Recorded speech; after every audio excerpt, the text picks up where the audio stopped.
catching things early and really tapping into nervous system regulation and noticing when you're offline. Like I mentioned, that hourly timer, you Hmm. know, I suggest that to everybody. Like have a timer that goes off so that you stop, drop, and breathe regularly throughout the day.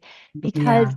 if you can catch it before it becomes a fire, right? And I Hmm. have a lesson that I do with my group called compound stress syndrome. And it's just this idea that like our bodies can't tell the difference between a letter from a boss and a dinosaur chasing us. And the reality is like all of those paper tigers, all that cortisol and adrenaline that's building up in our system all day long, like piled up to here. Hmm. And it Hmm. takes a long time for us to discharge that energy. But if we're constantly checking in, like, how's my nervous system? How am I feeling? What do I need? Yeah. Yeah. How could I regulate right now? Do I need to shake out my hands? Do I need to jump up and down? Hmm. Do I need to scan the room like Hmm. you show us? And like all of those strategies that you share with clients. So that's helpful in recovery. It's also helpful when we're trying to build a business because we can't think straight when we're offline. Today, I'm excited to introduce to you my special guest, Julie Mann. She is a certified life coach and former educator who helps individuals heal their relationship with food and interrupt anxiety-driven thought patterns using mindfulness and neuroplasticity-based tools. After decades of struggling with binge eating, her own recovery informs the deep empathy she brings to her work. She is a life coach school certified coach with additional certifications in mindfulness, positive neuroplasticity, and EFT, and spent 30 years as a New York City public school educator. She lives in Brooklyn, is a proud mother to her daughter, and finds grounding through daily walks, photography, and unexpected moments of urban beauty. Here's my conversation with Julie. Julie, it is so good to have you on the podcast today. Christina, I am so honored and delighted to be here. Really. Cool. Yeah. Well, let's just start with a little introduction, if you don't mind. And Mhm. I'd love to get like a little bit of a personal aspect or a little bit of your own story, if you don't mind. Whatever you'd like to Yeah. share. Yeah, sure. Well, so I am a retired teacher, 30 years. I just retired, and I Congrats. am a thank you. Yeah, New York City Public Schools, 30 years. Wow. And I am a widow and a single mom to the light of my life, my daughter, and I am a life coach. And up until the end of December, I was the Brain Over Binge coach. And now I have my own business, which we're going to talk about later. But before all of that, I spent a good 40 plus years of my life struggling with eating disorders and food, weight, body struggles, pretty much all the time. That is a big part of my life, a big part of my story. I was really like walking around with 2% of my brain available. And Mm-hmm. I always say like I could have had 12 PhDs for the amount of time, energy, and attention I spent on trying to fix Right. myself, right? Mm-hmm. So yeah, so now, it's really a wonderful thing to help other people get out of that struggle at whatever age stage they are. And not just with food, but just in terms of like anything that's robbing them of their peace. Let's just put it Mm-hmm. that way. Because, these are really dark times and it's enough suffering. And, there's so much else to be looking into. There are infinite things to be focusing on. Mm-hmm. Yeah. Absolutely. I love that you're offering those 40 plus years of suffering and now able to beat the light for so many people, having changed your own life, that you can take all the little nuggets that you've learned along the way and helping other people. I'm wondering, are there certain pillars or certain things that have really made a difference that you are sure to impart to all the people, or has it just been like a lot of little things along the way? I know that, for example, you have a lot of expertise in thoughts and stress management and neuroplasticity and anxiety and basically just like opening up your life to different things. Was this because of a book you read or philosophy, or like how did Yeah. all this come about? And are there certain things that you absolutely like feel like you just want to shout from the mountaintop? Well, I think that's a great question. So in 2013, my late husband got a very rare and aggressive cancer, and he died several months later, and I was his home hospice caretaker. And our daughter had just turned 9. So there I was, 42, a widow, single mom, like definitely not what I signed up for at Yeah. all. Yeah. And I had already been very interested in yoga and meditation and mindfulness, but not in any formal way. Hmm. And I started to explore those things at the same time that I was still like very steeped in eating disorder behavior, right? Like it's Hmm. 2013, like I am, Yeah. I'm all in for the eating disorder, but Hmm. also I'm trying to figure out Yeah. how to get out of that. Yeah. I'm teaching full time, and I'm always looking for things to support myself, support my students, etc. And I, on my phone, I started putting this hourly timer, and it would go off and it said breathe, because I Mm. was in such a state of fight or flight all the time from everything that had happened, all of the trauma, um, that I needed a reminder to just take a breath. And I was going back to work and I thought, like, how am I going to manage when I go back to work after everything that's happened? And so I had that timer, right? Yeah. And then little things started happening. The Greater Good Science Center at UC Berkeley had an offering for this week-long seminar using Greater Good Science Center strategies. And I got a Mm-hmm. scholarship and I went. And Wow. during that time, like all of these amazing speakers showed up. So, Fred Luskin, whose focuses on forgiveness, and Rick Hansen, who's like positive neuroplasticity, Hmm. and Meena Srinivasan about mindfulness, and there were just all of these amazing speakers, and I was like, oh my God. And so I was there, and I was just like, I need to do this. I need to do this with my students. I need this for me. I need this for them. Yeah. And I looked at their materials, and I saw, these aren't really like they're supposed to be for teachers, but these aren't lesson plans. This isn't a curriculum. So I went to the education director and I said, listen, I'll do all of this in my classroom next year. I'll beta test everything with the students and I'll write it up as lesson plans and curriculum with handouts and and I'll give it all to you. And so I did. And as I was doing that, like I got more and more interested in mindfulness with students, right? And so I Hmm. started dabbling with that. And then I got another grant and I signed up for this 2-year certification with Mindful Schools. And I became a certified mindfulness teacher. And I brought that to the school and I created this mindfulness program. And so it was actually a class. And interesting, all of my students up until I retired were new immigrants to the United States. So I'm technically an English as a second language teacher. So I presented to my principal, I'm going to teach English through the study of mindfulness, and it'll be science-based and positive neuroplasticity. And like I'm bringing in Hmm. everything. But I Yeah. had my kids meditating in class for 15 to 20 minutes every single day. And then for Cool. homework, they would go home and I had these meditation trackers and they would do their meditations and they would keep notes and I would give them different meditation strategies. And like it was so effective. And trauma, I mean, in the immigrant population in New York, like big time, like it was so important for them.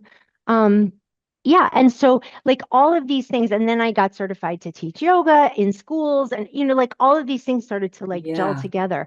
Yeah. So when I was finally recovered from my eating disorder, it was right around just before the pandemic started, but I knew also like I'm going to be retiring in about 5 or 6 years. I'm just going to be 55. Like I know I don't want to keep teaching after that, but I want another career.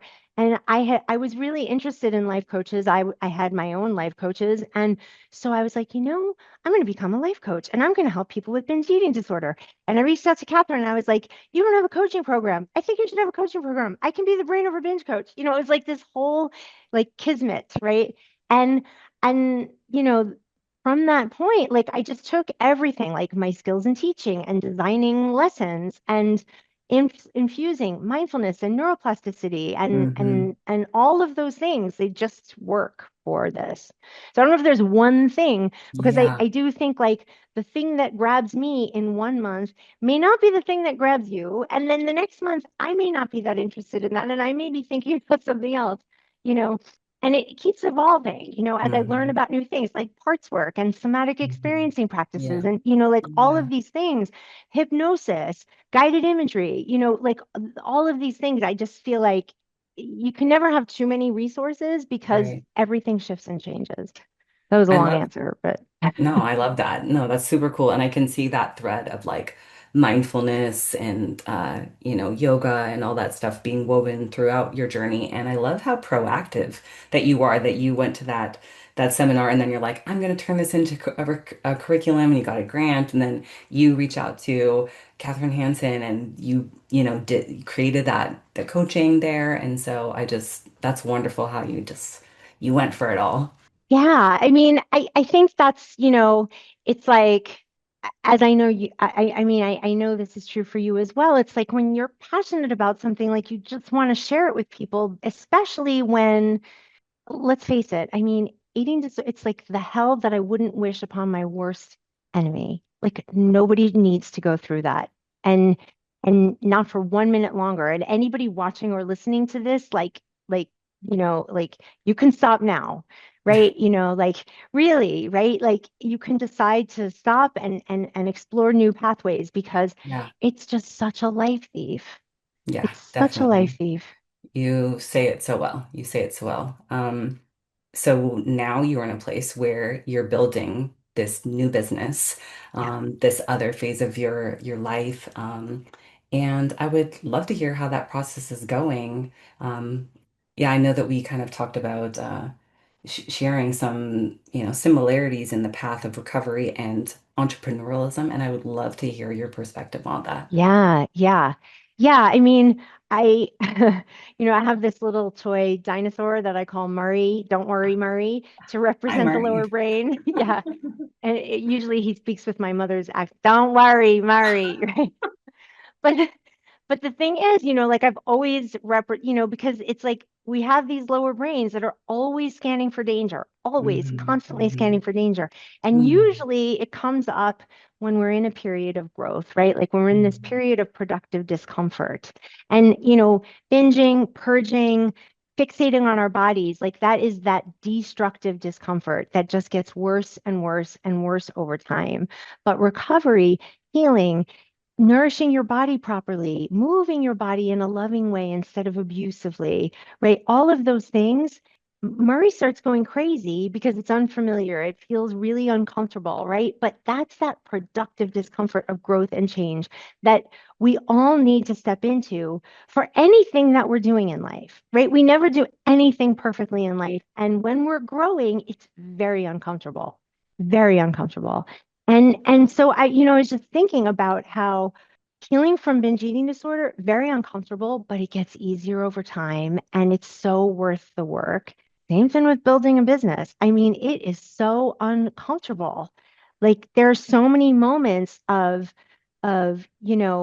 being scared, at least for Hmm. me, Yeah, putting out an email, making an offer, designing a right. program, Yeah, sharing my story, like any of those things, so scary, yeah, but you can't let that stop you, right? Like it's like feel the fear and do it anyway because it's just growth. yeah. It's just new. It's doing something different. Like if it's a different pathway, it's a different behavioral pathway, it's a different cognitive pathway. And so then your brain's like, oh my gosh, this is new. This is not what we want. This isn't our Right. grooved habit. Yeah. Danger. But Right. Danger, yeah. go back in the cave, back to the cave. Right. And I think like often, and I think this is true with both recovering and business, right? There's that voice like, maybe I should wait until I'm more ready. It's not the right time. There's too much going on, you know, uh, the economy's not good. Or Hmm. it's like, I have Hmm. too many things going on to focus on recovery. Like there's just this like all those permission giving thoughts start to come out to block us. And again, that's just our brain trying to protect us, but that's not a red light. Again, it's Hmm. like, oh, I'm just doing something new. Nothing's gone wrong. Go Hmm. me, right? Breathe through it. And you'll see like you're not struck by lightning. Like you put out the Hmm. email and nothing bad Hmm. happens to you. You have an urge that you don't act on, and you wake up the next day and you're like, oh, I was able to feel discomfort and I'm okay. Yeah. And what are some of the other things that you've practiced in recovery that might apply to? Like one of the things Yeah. that I'm thinking of is like self-compassion, like with all I'm sure you've practiced that in your recovery and just being like, oh gosh, anxiety or like, "Ugh, how are people going to take it?" And then having to be like the ability to self-soothe. So things like that. I'm wondering if there's other Oh things my that God, you. it's that, yeah, that was exactly the second thing I was going to talk about. Okay. Like this idea of like not turning mistakes into a reason to start over, right? Like you eat a Interesting. little extra food, and I'm always like, it's just a learning moment. What went well? What didn't go well? What will I do differently? And you keep Mm, moving forward. And it's the gold. Like that's where the magic is, right? And same thing in recovery. It's like I send out an email with a typo. That doesn't mean, oh my God, I need to shut down the business. Or, hmm you know, I try a lesson with my group and maybe it doesn't land that well. Or, some people say, like, that doesn't work for me. Okay, it's just feedback, right? And hmm that's the thing also is like, you can't recover without having learning moments. You can't have a business without having learning moments. They are mm. not a reason to say, screw it, I blew it, I'm going to slash all the tires, all of those metaphors. It's like, instead, it's like, this is a chance to optimize. This is a chance, like that is where the gold is, always. And it's never fun in the moment, but later you get so much value from it. I love that so much. I think that is so rich, and I love the way that you're like explaining it. Like it's all about learning. It's about feedback. It's not like we have to cross our hands and like be like, yeah, Yeah, have a temper tantrum, but just kind of be open-eyed, open-hearted about it, and be like, okay, how can I learn from this? I don't have to start over. I'm just gonna take another, instead of maybe a step forward, maybe I take a side step before I take a step forward, but like. yeah, It's yeah, it's not a reason to shut down, it's a reason to get curious. So I love the way that you are yeah. talking about it. And self-compassionate, as you were saying, right? Because again, it's like, of course you made a mistake. Everybody makes mistakes when they're building a business. Everyone makes a mistake with food because there's no perfect meal. There's no Hmm perfect amount. hmm There's no perfect, right? hmm It's just, of course, right? So it's that curious, compassionate instead of critical, shut down, hmm judgmental, hmm perfectionistic, which with food, oy, it's like that is the nature of the beast. It comes from that rigidity that, people stay stuck in those patterns. And hmm and it's impossible to recover when you're aiming for perfection, just like I think it's impossible to recover to grow as an entrepreneur if you think it's going to be perfect. It's just not. Right. And what Yeah. else? What else? Yeah. So another thing that I think is really important is this idea of like internal leadership, that Mm, grounded, centered self, right? So like owning choice, because I think a lot of times um, with clients, I always hear like, I don't know what happened. I just binged, or I fell into a right. binge, or I fell, Yeah. and it's like, no, you did it. You chose. It was a choice and when you can own that choice, I chose to eat some extra food. I chose to, it can feel like it's automatic, but the truth is that it's a choice. And same thing, it's like when because from that place of radical responsibility and ownership, you can make a change. And I feel like it's like that developing that internal leadership, like, okay, I am going to, you know, look at this from a place of power. I can choose to eat a lot of extra food really, really fast and purge, and I can choose that, or I can choose something else, right? And I think it's the same thing with businesses, right? Like we can have this like, oh, like trying to blame it on outside forces, right? Like nobody's buying because everybody's worried about this, or, like, hmm or we can say, like, what's my role in this? I'm choosing to have a business. I'm choosing to create content. It's not landing. What can I do differently? Right. hmm So again, hmm it's just like this owning choice. It's very hmm important. hmm And Yeah. actually, I think it's really interesting because in IFS, there were like seven C's or the eight C's, but they've added another C, which is choice as Mm, of the grounded centered self, which I think is really great because I think in recovery in almost all areas of life, like taking on that leadership, like hmm I get to choose, unless we're living in a gulag, like we're at choice. I think another piece is, and this ties in a lot to the work I see you doing all the time so beautifully, like all of your work around somatic healing, right? This idea that small stressors aren't small. catching things early and really tapping into nervous system regulation and noticing when you're offline. Like I mentioned, that hourly timer, you Hmm. know, I suggest that to everybody. Like have a timer that goes off so that you stop, drop, and breathe regularly throughout the day. Because Yeah. if you can catch it before it becomes a fire, right? And I Hmm. have a lesson that I do with my group called compound stress syndrome. And it's just this idea that like our bodies can't tell the difference between a letter from a boss and a dinosaur chasing us. And the reality is like all of those paper tigers, all that cortisol and adrenaline that's building up in our system all day long, like piled up to here. Hmm. And it Hmm. takes a long time for us to discharge that energy. But if we're constantly checking in, like, how's my nervous system? How am I feeling? What do I need? Yeah. What, Yeah. how could I regulate right now? Do I need to shake out my hands? Do I need to jump up and down? Hmm. Do I need to scan the room like Hmm. you show us? And like all of those strategies that you share with clients. So that's helpful in recovery. It's also helpful when we're trying to build a business because we can't think straight when we're offline. Hmm. Hmm. Yeah, I mean that's a wonderful sort of tip for any human in the world, right? Whether you're an entrepreneur or you're someone in recovery, being able to know what we're feeling so that we can give ourselves what we need, whether Yeah. that is a little moment to rest or a walk or, a glass of water, that's helpful for any human for sure. Yeah, yeah, a million percent, a million percent. And another thing, Yeah, go and for it. and The floor is yours, Julie. here we are as coaches. So, it's like trying to fix it alone is going to slow Mm, you down, right? Like, I mean, it is so isolating to have an eating disorder. There's so much shame and stigma around it. And, I know for me, when I was 11, I didn't understand what was going on and sneaking food and hmm. sneaking that behavior and feeling Yeah, so ashamed and all of that versus like the power of community and that right, healing of community, or even just one person, one coach, one therapist, right? Who gets it, who knows where you've right, been, right? right. The change is exponential when you realize, oh, I'm not alone. Other people go through this too.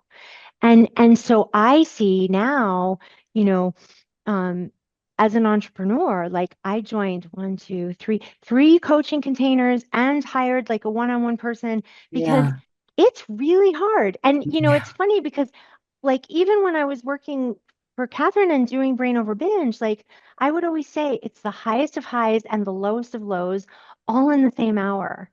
Like, Mm, you can be like, I'm hmm. on top of the world and everything's flowing perfectly. And then like, what did I do? Why did I say that? Hmm. Yeah. Nobody's gonna work with me. And same thing with the eating disorder. You can wake up Hmm. and be like, oh my God, recovery's a breeze. I've got this. And then, 5 hours later, you're face first in a binge. And so not having people to normalize that, like, yes, like that's part of the process, you Yeah. know, it makes it so much harder and it slows down progress. Right. I was actually thinking about that as you were talking, and I was thinking about like what would I think about, for example, parallels between recovery and building a business. And that I was thinking of something similar to what you were saying, and the word that came to me was connecting, whereas the eating disorder is like, largely an isolating experience. Totally. But like, my own story of recovery, and I think largely many people's is like there's kind of like this sort of like Brene Brown-esque sort of like trying to reaching out and being vulnerable and asking for help and being, like just sort of like trying to like connect with others. I'm imagining kind of, I don't know, like the roots of a tree, how they like trickle out when they try to touch other Yep. people. And same thing Yes. with a business. It's like having an offer and then really trying to like reach out and connect to other Mm. individuals who want and who might be interested in knowing what you offer and want that offer, but it's like this connecting piece that you were just talking about. Yeah. Oh, I love that. And I love the imagery. Have you ever read the book Overstory? No. It's about how the trees communicate with each other. It's an amazing book. Ah, Yeah, it's an amazing book. And I know you love to read, and I do. you just Yeah. make you, yeah, because actually, like underground, like there's communication between Hmm. trees. It's fascinating. Cool. Fascinating read. But yes, yeah. And also like when you were doing those hand gestures, I was also thinking about the and the Brene Brown thing of the vulnerability hangover Yeah. thing where it's like I'm going to reach out, but then I'm going to pull back and hide for a little while, and then I'm going to reach out. So I also think like it's so important to be in like loving, accepting spaces, safe, loving, where it's okay to come back and forth because Mm, you know hmm. yeah, there's a lot of courage and bravery involved in saying, like, I'm engaging in this behavior, it's not serving me, I need help. And like that whole notion of titrating that we talk about in like trauma response, like recovery, it's like Hmm. you can expose yourself and then it can be too much and can almost be counterproductive. And I think it's the same with business. Like, there are Hmm. times when I feel comfortable raising my hand in a space and asking for coaching help. And then there are other times when I'm like, oh, that was too much. And and I need to kind of pull back for a little while. So I think Hmm. that your gestures were just reminding me of that. Great. Yeah. Yeah. And then I had one other Yeah, go for it. parallel that I was thinking about, which is just, this idea of moving towards something real. Mm, So, like, instead of thinking about what you're leaving behind, like, what are you building instead? Like, what are mm, you moving towards? Right. And like, I love the name of your business, right? Beyond binge eating, right? Like, you're moving towards what? Right? Because it's not about just like, oh, this is all about recovery. It's about like moving beyond. Where are you yeah, going? Where are yeah. you going? And the thing about eating disorders, right? And or like not building the business, choosing to numb out instead, choosing to keep Hmm. yourself small and stay hidden. It's Yeah. like you're disconnecting from your life, right? Hmm. Like, binging can be so dissociative and disconnecting. And so instead, it's like this idea of having a vision and moving towards that, right? And same thing with the business, Hmm.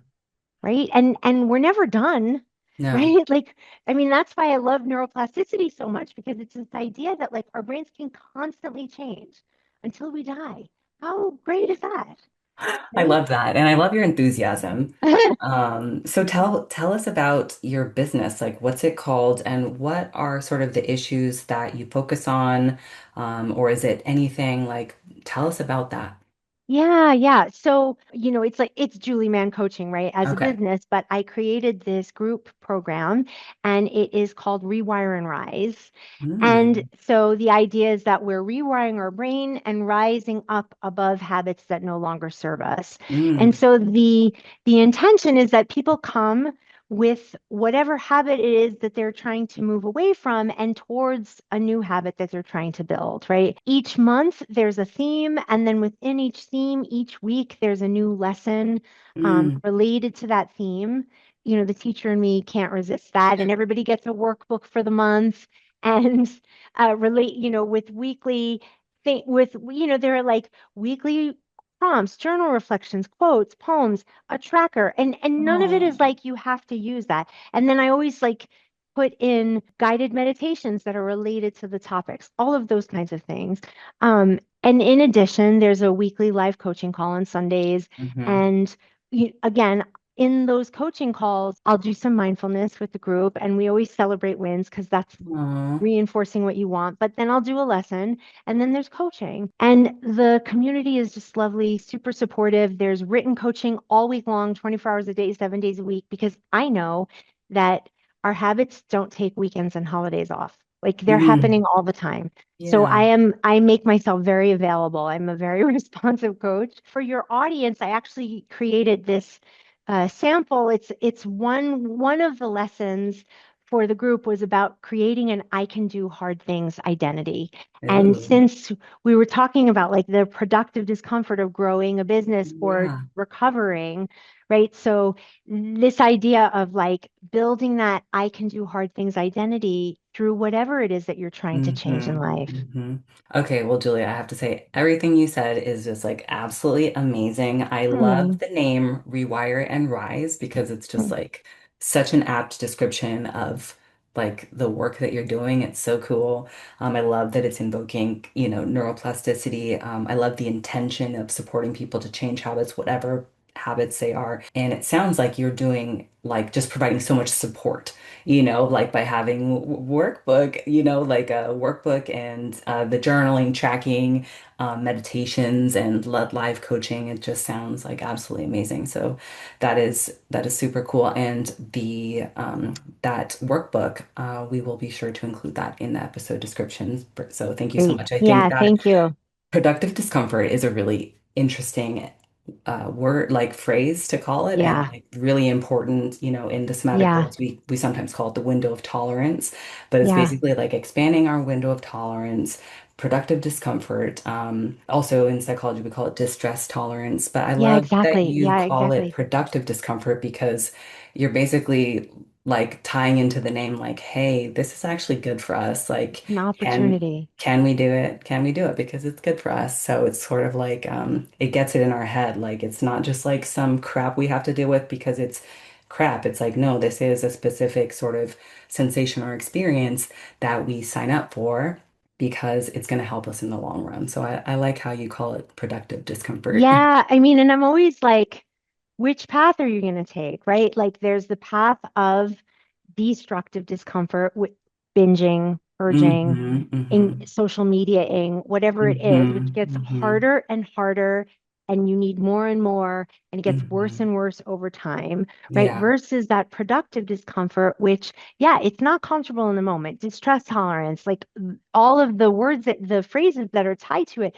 but you're growing, you're producing, it gets easier over time, right? Like that's the direction. And it's like everything you want is on the other side of an urge, and everything you don't want is on the other side of the binge, right? It's the Mm-hmm. same thing. Like I'm Mm-hmm. always talking about these Mm-hmm. paths and these inflection points that we have in life. And so, yeah, I mean, it's very intentional to like recognize, and I'm always saying, like, oh, good, I'm having an urge. This is a chance to change my brain, right? Like it's Mm-hmm. an opportunity.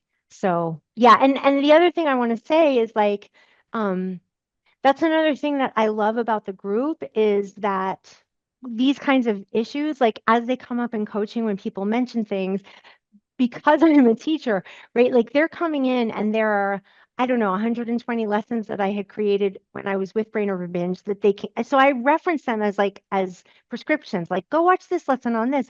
And then there are all the new lessons for Rewire and Rise.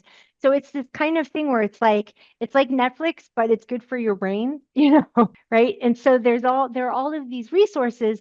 And at the same time, I'm constantly saying, like, tools, not rules. Like, you can try things, Mm-hmm. and if it Mm-hmm. doesn't land, no big deal. Move on. Go to something Yeah. else. I think it's Hmm. just good to have a menu to choose from, and then you pick and Absolutely. choose and shift. I love that. You have so much wisdom and Mm, yeah, just great energy in like supporting people in positive change. And I love that you have started your own coaching business to offer everything. It sounds like with all those 100+ lessons, you're like a walking encyclopedia of things to offer. Be like, well, you have a question about that? Consult, 84 point, A2 for a lesson plan specific to that. So you have so many tools, but I also love that you said, hey, when tools, not rules. yeah, That's I love that. So yeah, helping people too.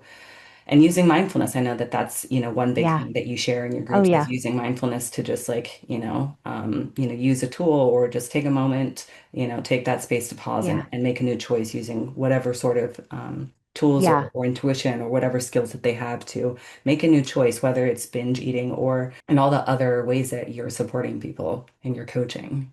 Yeah, 1,000,000%. I mean, mindfulness is kind of top of the pile, right? Like that. It's like because everything else can wait, but our nervous systems can't. Mm-hmm. If we're offline, all bets are off. And that's where you lose the ability to own your choice. That's where, like everything when we're offline, we just don't have access to our ability to think and take care of ourselves. So yeah, Hmm.